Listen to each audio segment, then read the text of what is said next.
Welcome back to the code with Hardeep channel. And आज के इस वीडियो में बात करने वाले हैं अपने इवैल्यूएशन ऑपरेटर्स के बारे में। तो ये जो दो ऑपरेटर्स हैं, रिजेक्ट्स एंड वेयर, ये काफ़ी यूज होते हैं जब हमें कॉम्प्लेक्स कंडीशंस को फाइंड करना होता है। ओके, तो आज के इस लेक्चर में हम यही बात करने वाले हैं कि कैसे हम रिजेक्ट्स एंड वेयर्स जो ऑपरेटर्स हैं इनको कैसे यूज करेंगे। ओके, तो सबसे पहले बात कर लेते हैं इवैल्यूएशंस ऑपरेटर कौन कौन से हैं।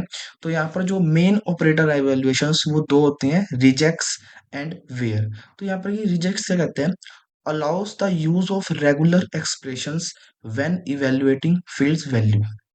सिंपल सी बात है कि जब हमें किसी कंडीशन के बेस पर डॉक्यूमेंट फाइंड करना हो, फॉर एग्जांपल्स के लिए हमें सिर्फ वही यूजर्स चाहिए जिनके नाम एच से स्टार्ट होते हैं, ठीक है, या फिर वही यूजर चाहिए जिनका नाम जिनके नाम में लेटर्स आते हैं, कुछ भी ए आता है या HAR आता है, ठीक है। तो ये अगर ये लेटर वाले हमें यूजर्स चाहिए हैं तो हम वहाँ पर यूज करते हैं रिजेक्ट्स ऑपरेटर का।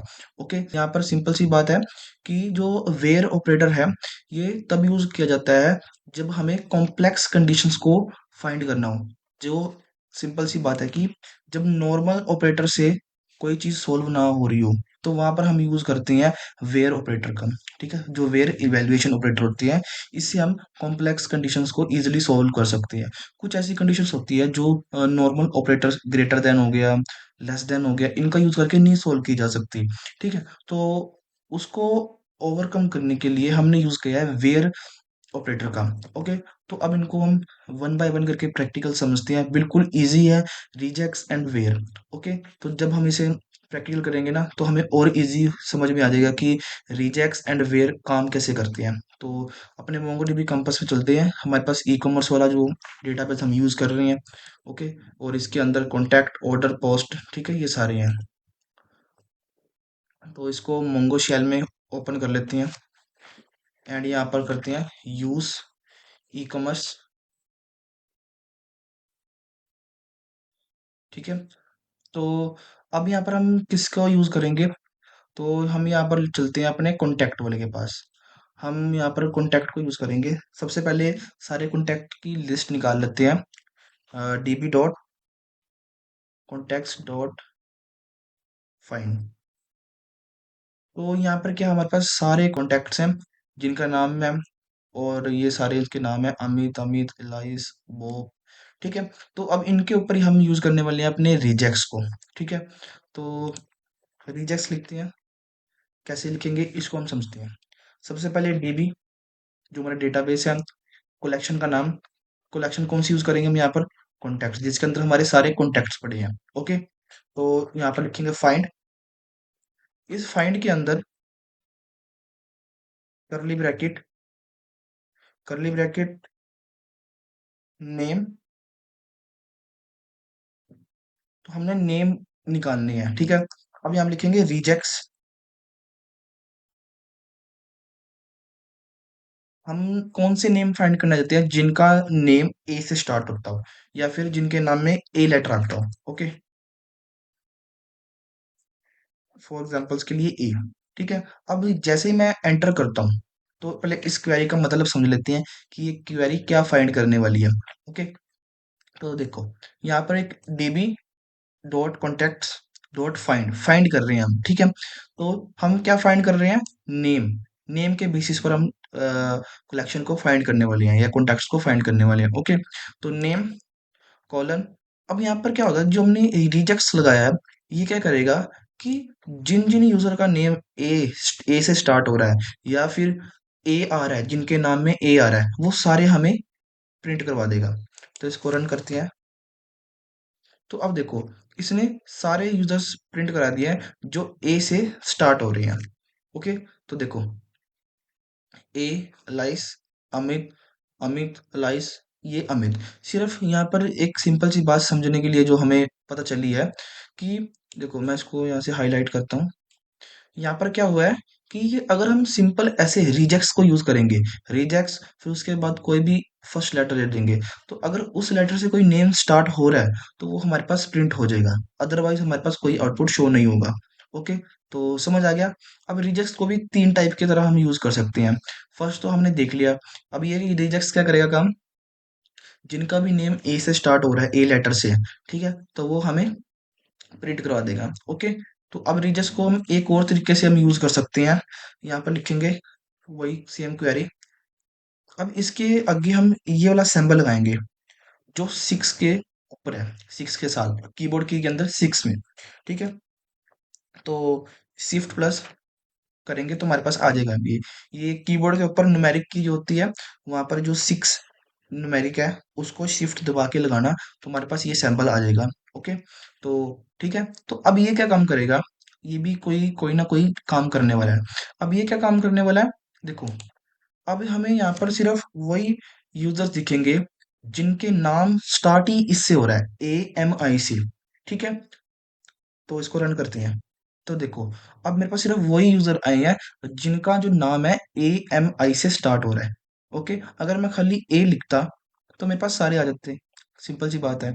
बट अगर हमने सिर्फ एग्जैक्ट मैच करना है कि जिसका नेम इस AMI से स्टार्ट हो, वो यूजर्स हमें ला के दे दो, तो हम कुछ इस तरह से रिजेक्ट्स को यूज करते हैं। ओके, तो ये तो हमारा सेकंड टाइप हो गया। थर्ड टाइप पे चलते हैं, सेम लिखेंगे, ठीक है। तो अब देखो, मैंने तुम्हें बार बार बताई थी बात एक, कि जो हमारा मोंगो डीबी होता है वो केस सेंसिटिव होता है, ठीक है। जो हमने एग्जैक्ट मैच करा है उसी चीज को हमें वापस मिल जाएगा आउटपुट उसी के बेसिस पर। ओके, तो अब यहाँ पर क्या होने वाला है, देखो, इसको हम सिंपल रखते हैं। यहाँ पर हम पास करेंगे ऑप्शन, लिखेंगे ऑप्शन,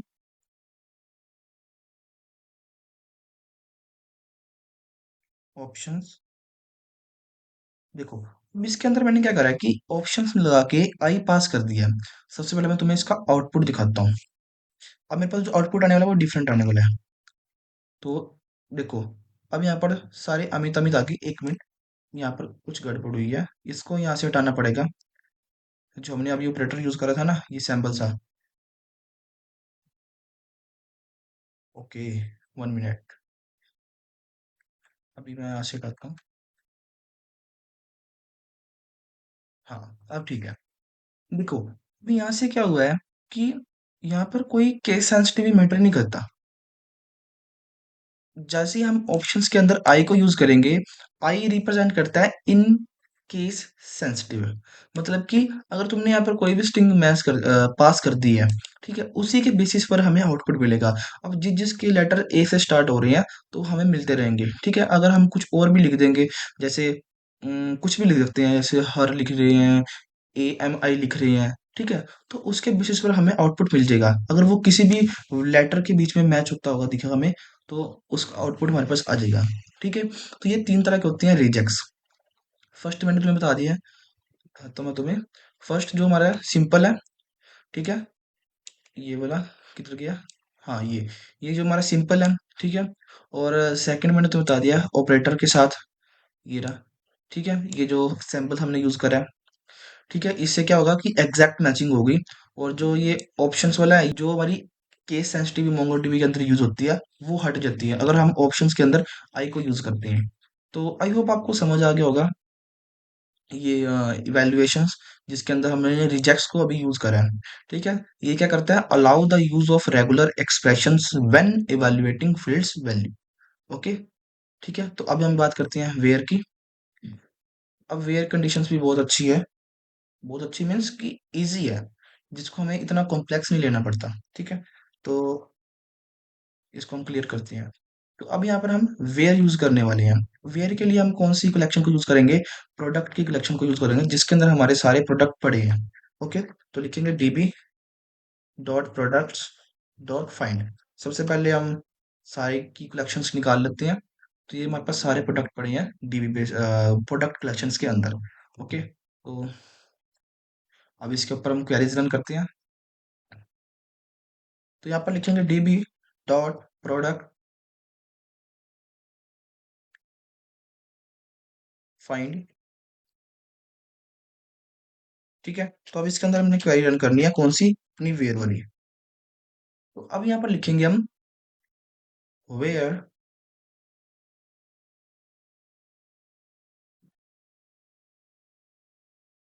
वेयर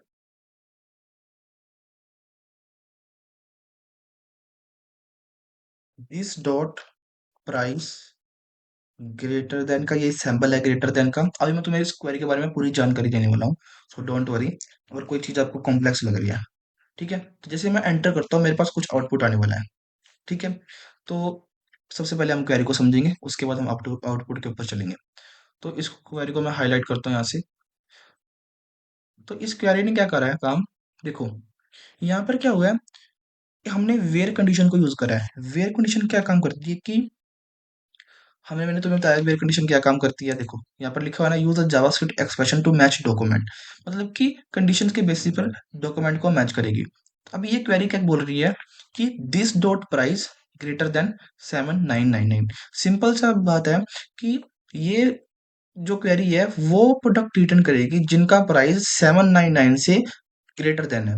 ओके, तो अब यहाँ पर इस क्वेरी को समझ लेते हैं। सबसे पहले जो हमारी है वेयर इवैल्यूएशन ऑपरेटर, ओके, उसके बाद कॉलन, फिर उसके बाद हमने एक स्ट्रिंग के अंदर पास करना है।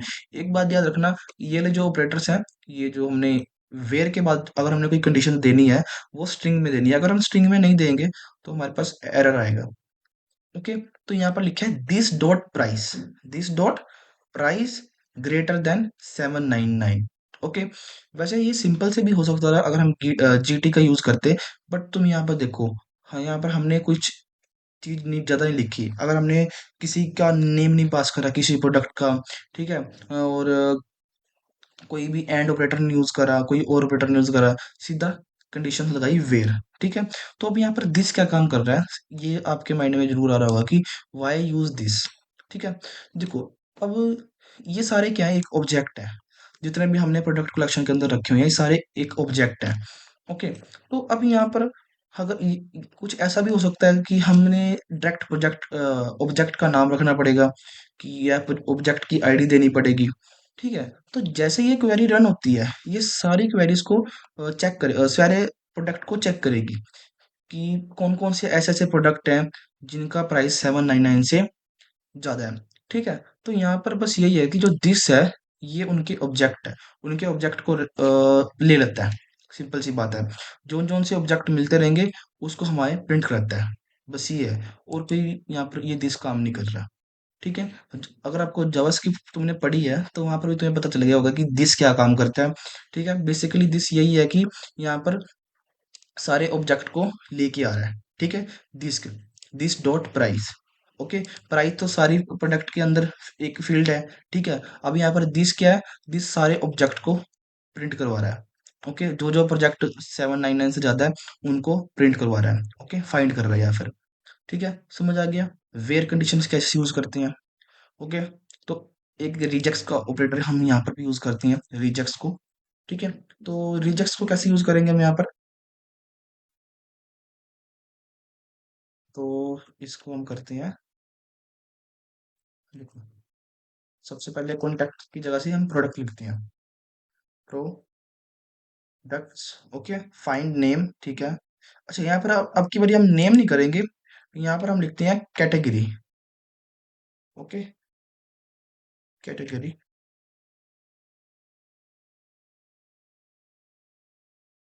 कैटेगरी में अगर हम ए रखते हैं तो इसका क्या आउटपुट आने वाला है ये देखते हैं। तो हम यहाँ पर ए एक नहीं रखते क्योंकि ए से हमारे पास कोई ऐसी प्रोडक्ट है नहीं जो ए से आएगा, हाँ।